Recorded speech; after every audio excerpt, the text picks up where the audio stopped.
सहना भवतु सहनौ भुनक्तु सह वीर्यं करवावहै तेजस्विनावधीतमस्तु मा विद्विषावहै। ओम शांति शांति शांति।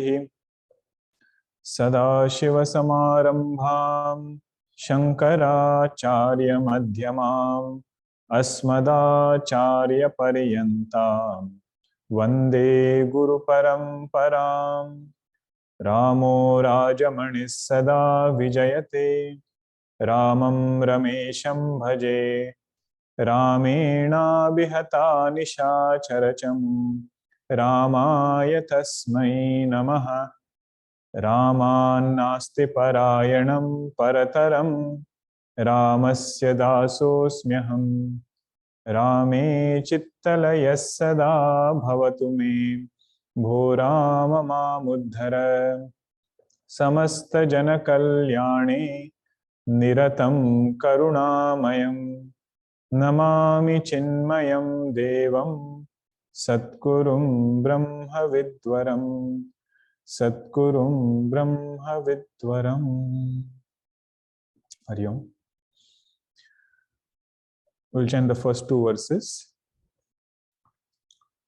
Kastvam shisho kasya kutosi ganta kim namate tvam kuta agatosi etanmayoktam vadachar bhakatvam matpritaye priti vivardhanosi नाहं मनुष्यो न च देवयक्षौ न ब्राह्मणक्षत्रियवैश्यशूद्राः न ब्रह्मचारी न गृहीवनस्थः भिक्षुर्न चाहं निजबोधरूपः.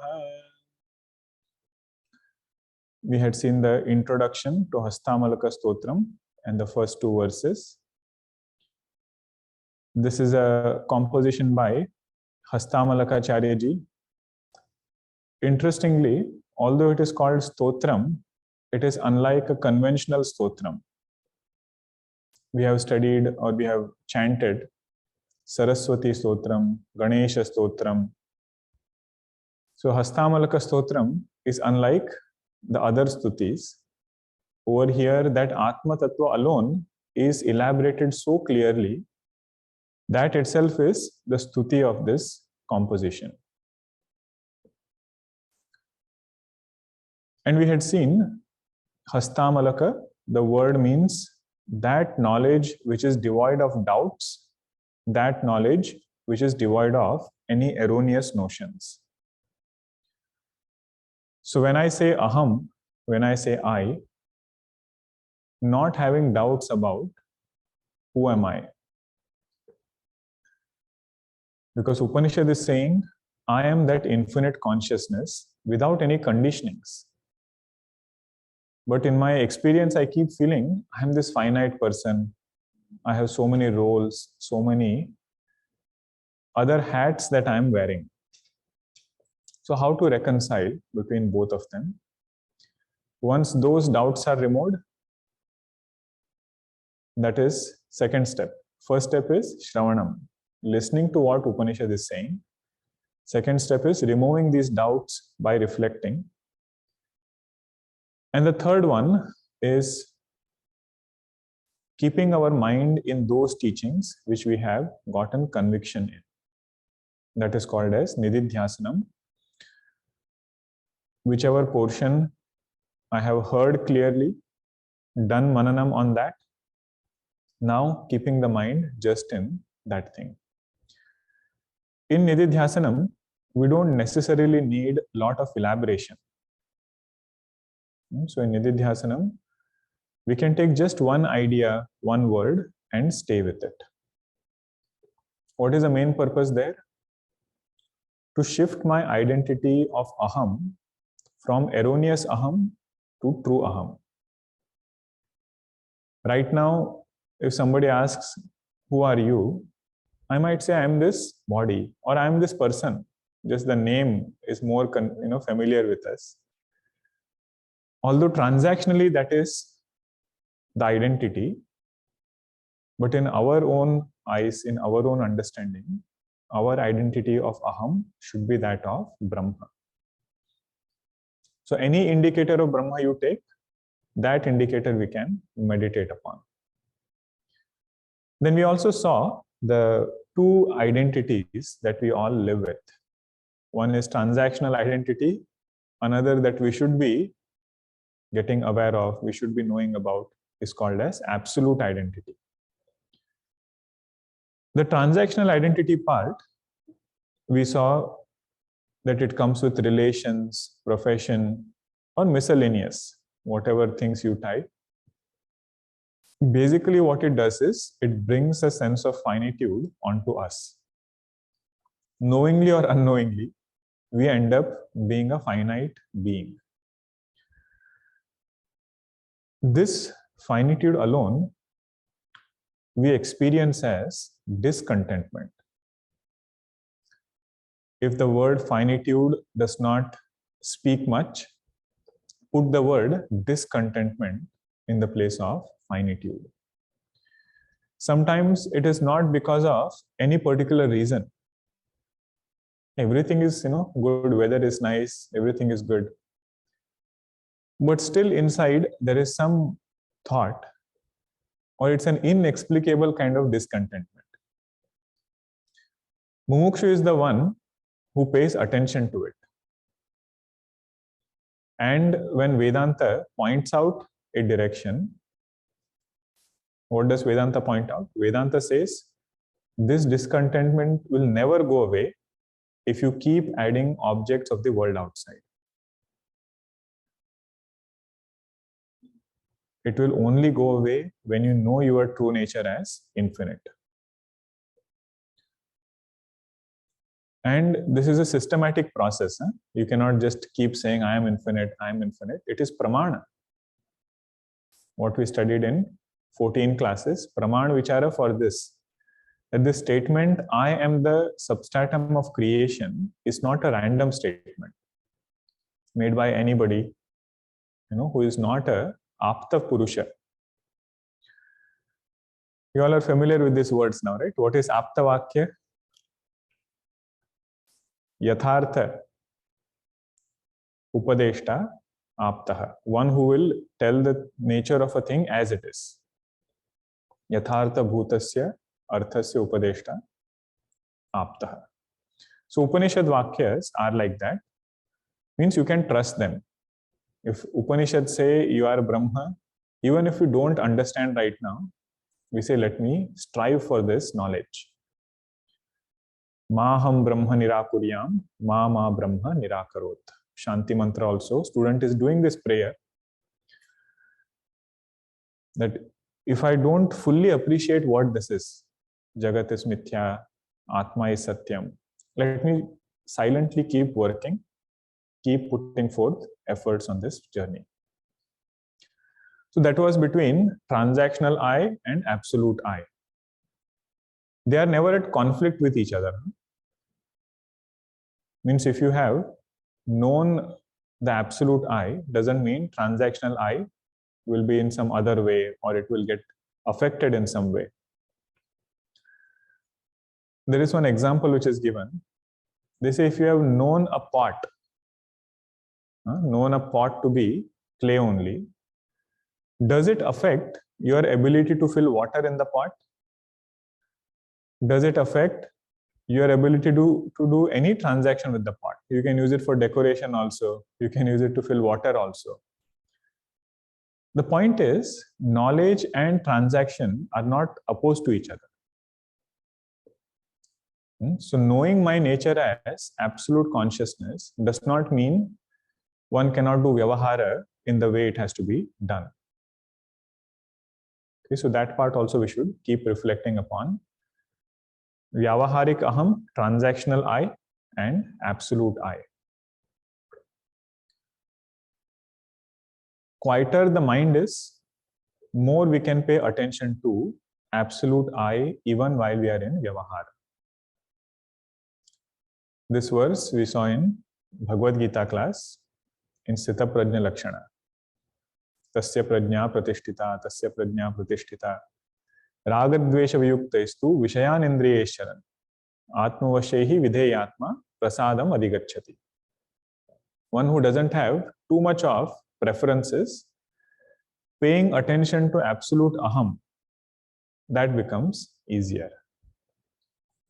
Now the first verse was the question that Bhagavan Shankaracharya ji asked. A very simple question, as though he is asking about transactional aham.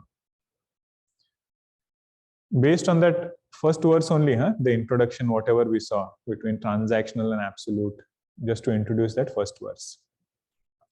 But Hastamalaka Acharya ji gives the absolute answer. That answer is in the second verse. He says, I am not Manushya, Naham Manushya, Nachadeva Yakshav, Na Brahmana Kshatriya Vaishya Shudraha, Na Brahmachari, Na Gruhi, Vanastaha, Bhikshuhu, Nacha Aham. I don't have any Varna. Varna is Brahmana Kshatriya Vaishya Shudra. And I don't have any ashrama. Brahmacharya, Grahastha, Vanaprastha, Sannyasa. Means in none of these things we should get stuck. Stuck in the sense in our own thinking. Because if the next destination is not clear, then one of this is sufficient to get abhimana about. Right? One of this ashrama will be very comfortable and say, this is who I am. So Shastras say, we gave these ashramas for a purpose. What was the purpose? To take our mind away from our vasanas and place it in a place where it is very well under our control. Vidheyatma word we saw, right, in Bhagavad Gita. Atma vashehi vidheyatma. So one of the ways a person will become vidheyatma is by following varnashrama dharma very sincerely.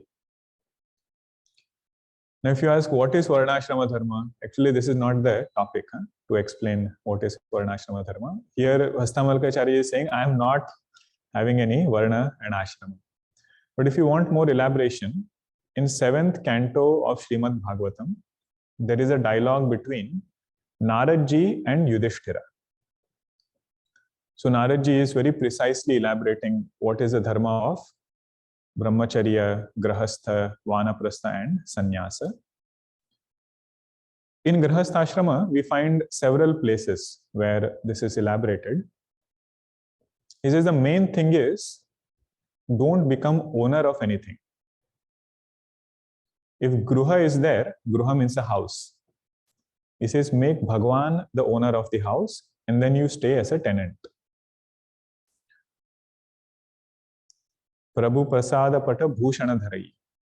All different kinds of wealth, jewelry, new good clothing.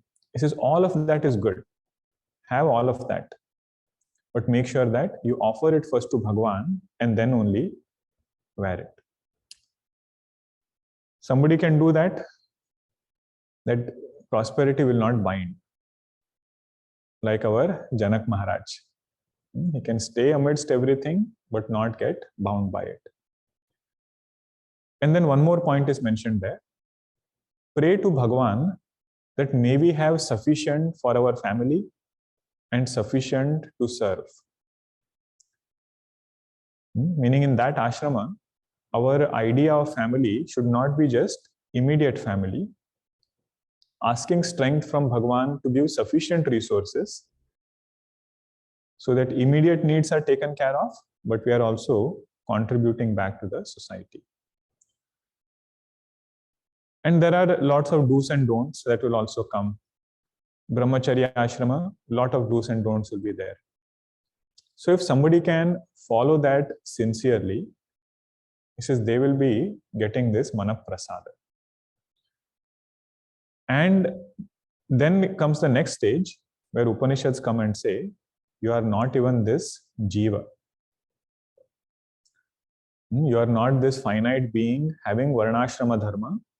You are that pure consciousness. That is why the last line is Aham Nija Bodha Rupaha.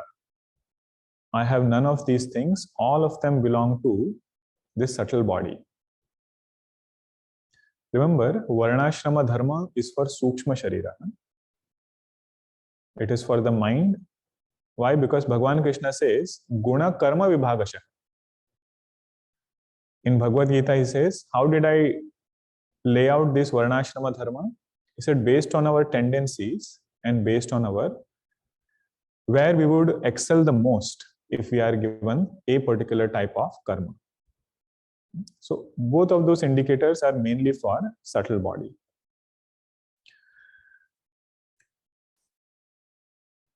Now the main teaching of Hastamalaka Stotram begins. Third verse.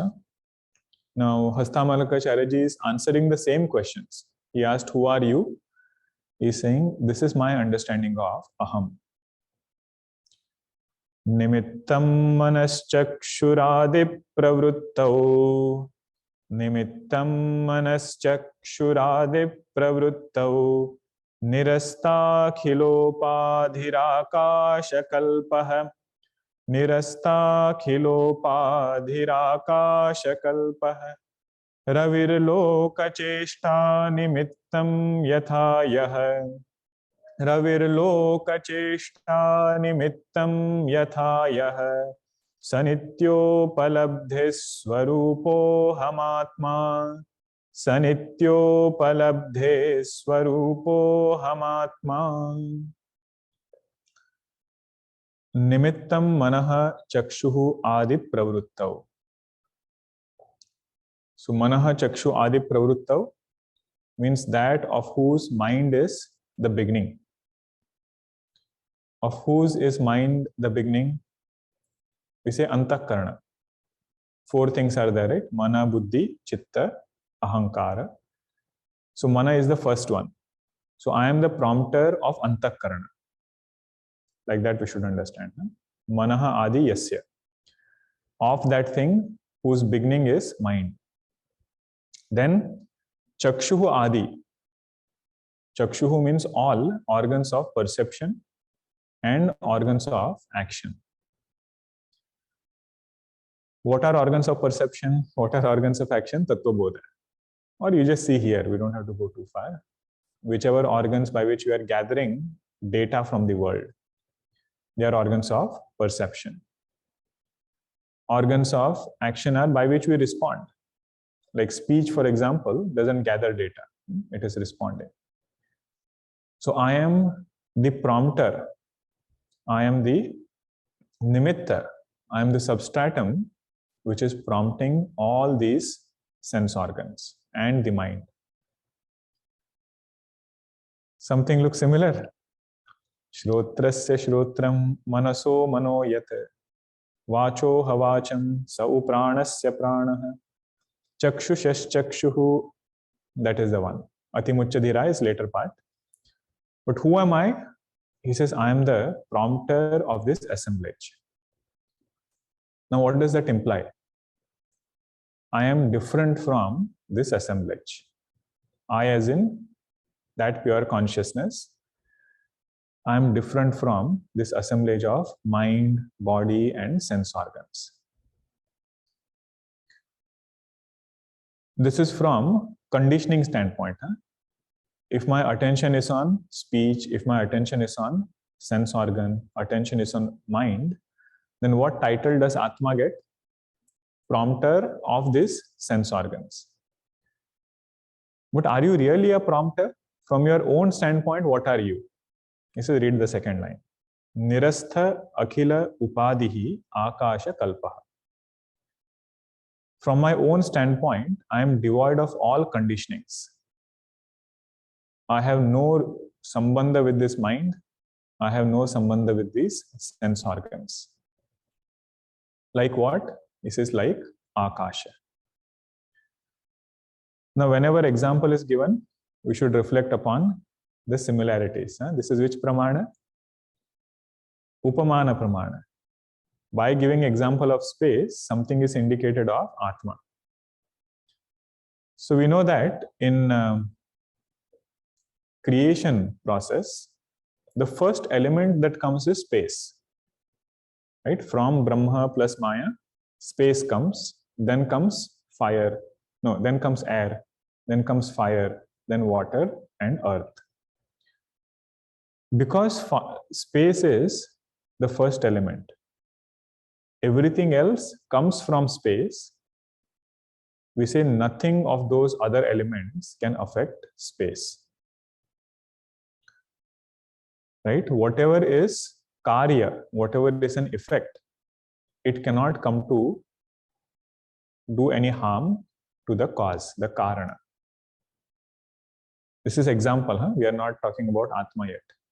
So space is unaffected, it is asanga. If it showers, space does not get wet. If you light a fire, space does not get hot. Air gets hot, but not the space. Nainam chindanti shastrani, nainam dahati pavakaha. Although it is said for atma, but here you can take it for space also.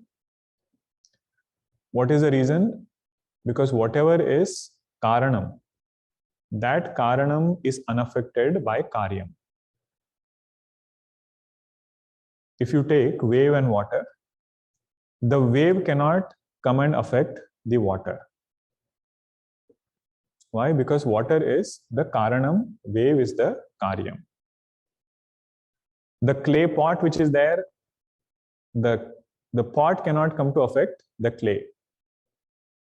Okay, so whatever is karyam cannot affect karanam. Now when it comes to atma, it is said all these conditionings are karyam. That karyam cannot come to affect the karanam, which is atma. But what kind of relation do they have? Karanam and karya, is it something which has transformed into the effect? We say no, it is only superimposition, the superimposed and substratum. That is the relation they have. So the illusory snake is the superimposed, substratum is the rope. So the illusory snake cannot come to affect that rope, and the rope can say this statement, Nirasta Akhila Upadhi. From my standpoint, I have nothing to do with that snake. Nirasta Akhila Upadhi. So that is one similarity. That space is karanam of all elements and it is asanga. It does not get affected by them. And atma is also karanam of this entire creation, but in the sense of vivarta karana. Vivarta means becomes a cause without actually undergoing any change. That is this atma. So that is why atma is asanga, devoid of all conditionings. And other similarities we have seen before. This was slightly unique one. We have not probably seen it in previous sessions. Other similarities are it is all pervading. So atma is not finite. To say atma is all pervading is also a compromise statement. Because what we think is atma is like, spread out in space. When we say all pervading, like space is all pervading, our thought becomes atma is also spreading out in space. In space we have given reality, and in space we are saying atma is pervading. You say, no, don't think in that way. Space is appearing in atma. So when we say atma is all pervading, it is just to remove the notion of finitude. Whatever remains by removing the notion of finitude, we say that is atma. Okay, that is another similarity. It is not finite like space. Atma is not finite like space. And the last one is, it is sukshma, it is very subtle. Space cannot be seen with physical eyes. Atma also we cannot see with physical eyes. So this is who I am from my own standpoint. First line was from the standpoint of conditionings. Second line is, from my own standpoint, this is who I am. What is another example? Ravihi loka cheshta nimittam yathaya. Example for prompting. What was the first line? It said, I am the prompter of manaha, chakshuhu, and other things.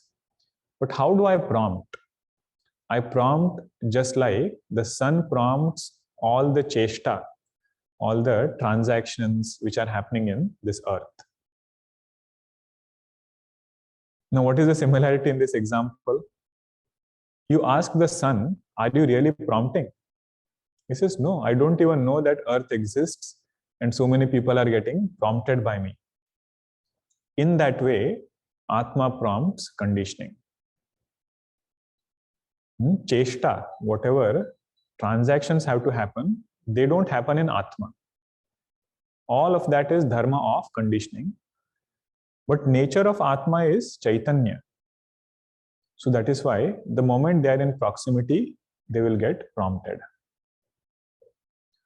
Like with sun, so many things happen, right? Flower blossoms, circadian rhythms, they are going in tune with the sun. In general, all our transactions, they go and take place. But you cannot blame the sun for these transactions. Right? Sun will just illumine. Whether it is good transaction or not so good transaction, we cannot blame the sun. You know, in villages, they used to have that rooster which would make a sound, right? Every morning when the sun rises. They say it does when sun rises, but I have not seen it all the time. Huh? Many times it does before and after also. But technically it should be at that time. Now prompting is happening. And if you are sleeping inside, it's very annoying, that sound that it makes. But you cannot blame the sun for that sound. Right? Although the prompting is happening because of that, he says sun is prompting without any doership. Okay, so in that way, I prompt all these conditionings. Ravihi loka cheshta nimittam yathaya. Then this line keeps coming over and over again. Sanityopalabdhihi swarupoham atma. That prompter, what is the nature of that prompter? More precise indicators. First indicator is saha nityaha. So that Atman I am, which is nitya. Now we should look at our idea of aham. If I feel I am anitya, I should ask myself, which conditioning am I holding on to? Nitya means eternal. That which doesn't have coming and going, that which doesn't get negated at any point of time, that is nitya. So if I feel I am anitya, means I am constantly undergoing modifications. At some point, I will not be there. So we should ask ourselves, am I holding on to this physical body? Says that is called as bondage. Right? Shrotradi karana kalapam ujjitva saha pretya asmat lokat amrutaha bhavanti. Kenopanishad, that was the part of the verse. Identifying with some conditioning and taking that to be aham. We say that alone is called as bandha. First thing it will do is give us a sense of anityatva. Means right now I am there, at some point I will not be there. So the understanding should be, as this pure consciousness, I was never born and I will never perish. Now remember, we are talking about absolute aham. When it comes to vyavaharik aham, everything is the same way as dharma would demand. Emotions are also in the same place. Our transactions are also governed by dharma. But that should not stop us from owning our identity. Right? So absolute aham is this. It is nitya. Doesn't have any identification with any conditioning. Another anityatva comes from our wonderful mind. because now I feel a thought is there. After some time, that thought goes away, some other thought comes. Then I feel I'm a different person altogether. So he says we are not talking about even thoughts. Thoughts come and go, they are part of upadhi. And then next word is upalabdhi swarupa. You can take both words together, Nitya upalabdhi swarupa, or you can take Nitya separately and then upalabdhi swarupa separately. Upalabdhi swarupa means I am ever of the nature of atma. If you want a more closer lakshana of atma, you put ananda in the place of atma, because atma has three indicators, right? Sat, chit, and ananda. All three indicators I already am. I don't have to become sat one day. I don't have to become chit one day. I don't have to get ananda, become ananda someday.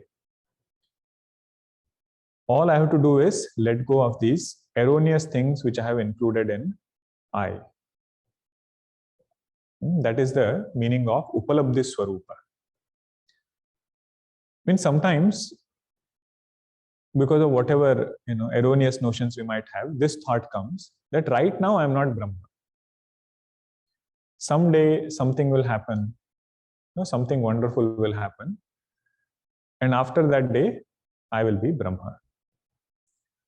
Everything will be very, very peaceful. Everything will be very, very quiet. He says, don't have erroneous expectations. Right? Everything peaceful means Trivida Tapa Shanti. The nature of this world is constantly changing, constantly modifying. Don't have durasha, that everything will be the same all the time. But all effort should be in this direction, that we own up that atma which is ever there and which is ever our own true nature. We saw a verse in Atma Bodha. What was that verse? Atma tu satatam praptopi apraptavat avidyaya. This atma is already attained, it is ever attained. But it appears unattained because of avidya. Tannashe praptavad bhati swakanta bharanam yatha. Tannashe means once that avidya nasha happens, it appears as though I have gained it. Because if it was never lost, where is the question of gaining it? You know what this means?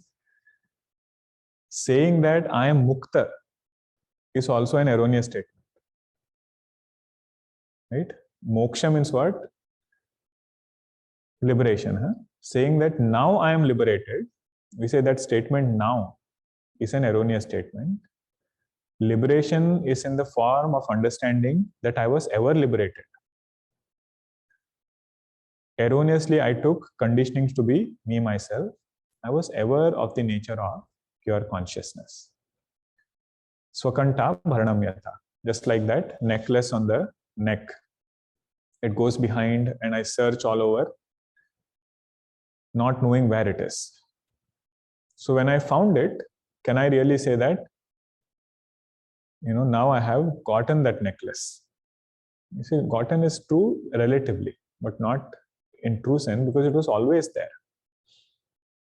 Okay, sanityopalabdhihi swarupaha aham atma.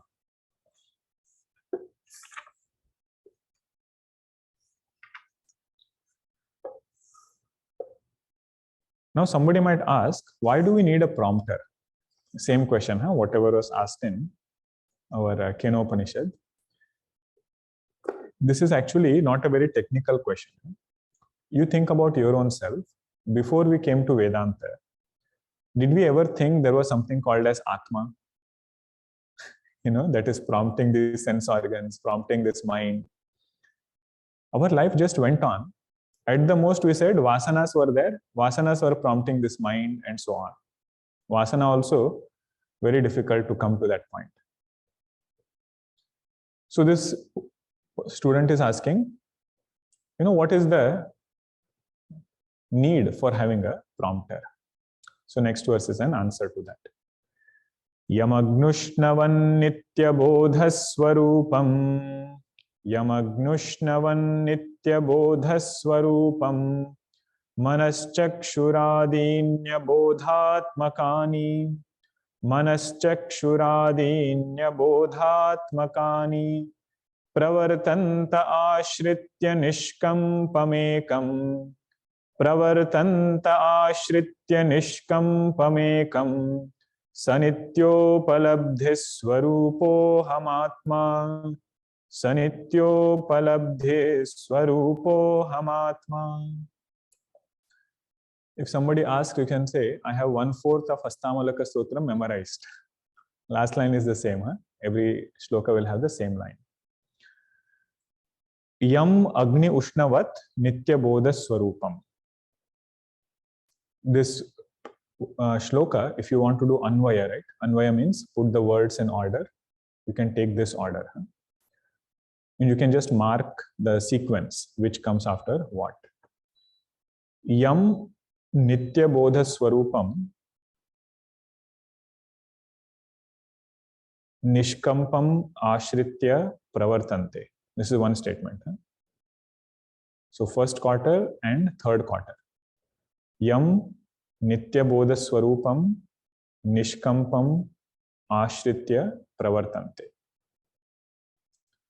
Like what? Example is given. Agni Ushnavat. That second word is an example. Example for Nitya Bodha Swarupam. Agni Ushnavat. And answer to the question which the student had asked, right? Why do they need a prompter? That is the second quarter. Manaha Chakshu Adini Abodhatmakani. Because mind, sense organs, and everything, they are inert. Inert thing cannot start functioning by itself. If at all it is functioning, inquire into the source of that consciousness. Where is that sentiency coming from? Okay, last quarter is the same. Sanityopalabdhi swarupo hamatma. Did you all get the Anvaya? Or should I repeat it again? Okay, I'll repeat it just in case. Yam Nitya Bodha Swarupam Nishkampam Ashritya Pravartante. I am that consciousness which is of the nature of Nitya Bodha Swarupa. It is ever self-shining. It does not come and go. There is no lopa, there is no laya. In Upadeshasara we saw, right? Idamaham pada abhikyamanvaham ahami linake api alaya sattaya. So the nature of this aham is alaya. It doesn't have any time when it will disappear. That is this aham, nitya bodha swarupam, nishkampam. Nishkampam, Bhagavan Shankaracharya has translated it as nistarangam. Nistarangam means, there is a ocean, and that ocean which doesn't have any waves. Another word he gives is nissamshayam. Samshaya means doubts. We wonder how is this, related to this word nishkampam. What does it mean? Means devoid of subtle body. Right? Waves are symbolic of thoughts. So I am devoid of this mind, devoid of these thoughts. Nishkampam. All these things take ashraya in me, and then they are functioning. I am that in which all these sense organs and everything, they take ashraya. Nishkampam ashritya pravartante. That nishkampa substratum, that I am. And manaha chakshu adini abodhatmakani. They are inert. How do you say that they are inert? Yes, I read Chandogya Upanishad. In 6th chapter, the student asked a question, how is this mind inert?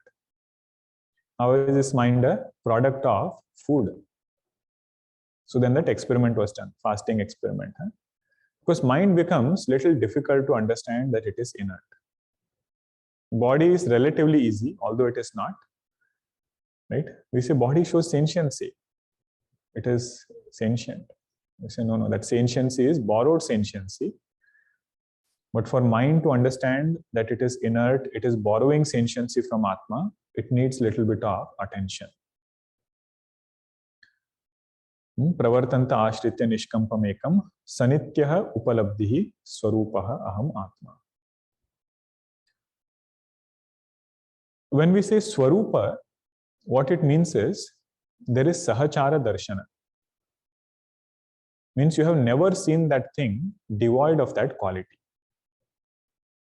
Okay, that is what is called as swarupa. Like for example, fire and heat, right? You have never seen them separate.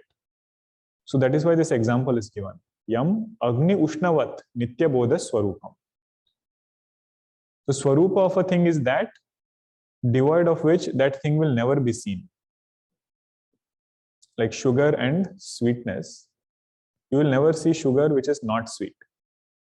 Although now there might be sugar, but what we should appreciate is the sahachara. Sahachara means that which always goes together. So now the main point is between Atma and Chaitanya, between Atma and Bodha, there is always sahachara. Atma means I. Whenever I think of aham, I have never thought about myself as inert. Right? Aham can never be Jadah. So inquire right there. Don't go to this mind, don't go to this ahankara. All of them fall under Jadah category, although they reflect sentiency. They are abodhatmakani. Manaha chakshu adini abodhatmakani. The place which is the real source of all this Chaitanya is Atma. Okay, so to understand something is Jadah, there are several ways. One is whatever is drishya, that is Jadah. Whatever is karya, whatever is an effect, that is Jadah. Okay, so in that way we should inquire. And for this, we have seen several other examples. That which is borrowing sentiency from something, but you see action in that thing. Right? So one example Gurudev is to give was the gas and the car. So you can say the same line. The car is abodhatmakani. It doesn't have any action of its own. So what is enlivening that car? We say that is the fuel in the car. Not Chaitanya in that sense. This is an example. Upamana we should understand. That if you look at the car, action will be seen only in the car. Movement is seen in the car, but that movement does not belong to it, really speaking. It is only because of the fuel in the car. Means, fuelam ashritya, this car is pravartante. Right? All the indhanam ashritya. Indhanam means fuel in Sanskritam. Another example is electricity. Even that example is given. All conditionings are abodhatmakani. Bulb cannot do anything on its own. The air conditioner cannot do anything on its own. So it has to take ashraya in electricity. Taking that ashraya, it can function, whatever it has to. And in Kenopanishad, we saw one important point, that Atma will always be indicated through the conditionings or through the functions of its conditionings only. Right? Atma is nishkriya. You cannot indicate any kriya in Atma. Remember the student had asked a question, Shrotrasya-shrotram, when it is said, why did teacher have to say this? Why the Upanishad Rishi could not give direct answer? But this is Atma which is prompting it. He said, Shrotrasya-shrotram, manaso manoyat. So then the answer given was, because Atma is nishkriya, you cannot indicate it through some another action. So you'll have to indicate it through sense organs only. But attention should be on Atma. Okay. All these are nididhyasanam verses. Borrowed ability. So when we sit down quietly, we should just reflect more and more on this. So we'll pause here. Next also is a very important verse. I'll just introduce one topic and then we can pause. In Vedanta, there are different types of Vaadas. You might have heard the names. Like there is one Vada called as Drishti-srishti Vada. Another Vada is Abhasa Vada, Pratibimba Vada, Avaccheda Vada. All these are different Vadas. And sometimes we get a lot of questions because we hear so many Vada names, right? Some place we read some part, some other place we read some other part. What are these Vadas? Why are they? Which one is the right Vada? So next verse is going to talk about Pratibimba Vada. That is why I introduced this term. See, Vadas are not, the absolute ways of saying anything. Vadas are prakriya. Prakriya means a method. In other words, you can say they are different ways of doing adhyaropa and different ways of doing apavada. Adhyaropa means knowingly superimposing something, and then apavada is taking away that thing so that what remains is that non-dual Brahman. And every Vada has its own power, has its own strength. And once you take a Vada, it will come along with its other, perspectives. So all of that we have to understand, all of that we have to appreciate. But the main point is, through that Vada, adhyaropa will be done and apavada will be done. Whatever remains, that is the nature of truth. So there is no better Vada or inferior Vada in that sense. It is also the maturity of a sadhaka. Right? So based on that also, when we start our journey, one Vada is helpful. When you go a little further, second Vada is helpful. Third and fourth, like that. So this one is about Pratibimba Vada that we will see in the next session. Om Purnamada Purnamidam Purnat Purnamudachyate Purnasya Purnamadaya Purnameva Vashishyate. Om Shanti Shanti Shanti. Hari Om Shri Gurubhyo Namaha. Hari Om. If there are any questions, you can turn them in.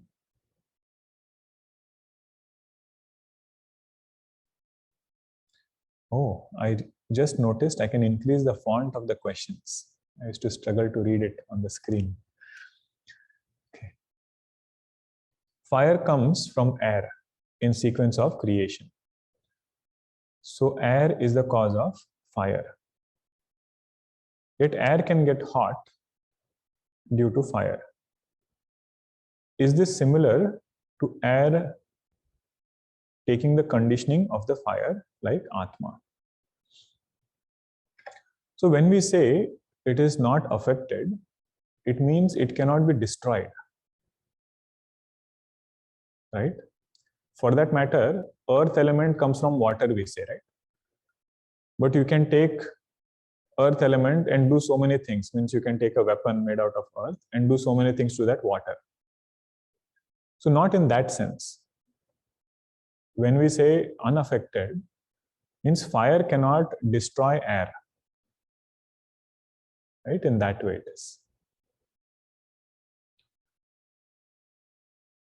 All right.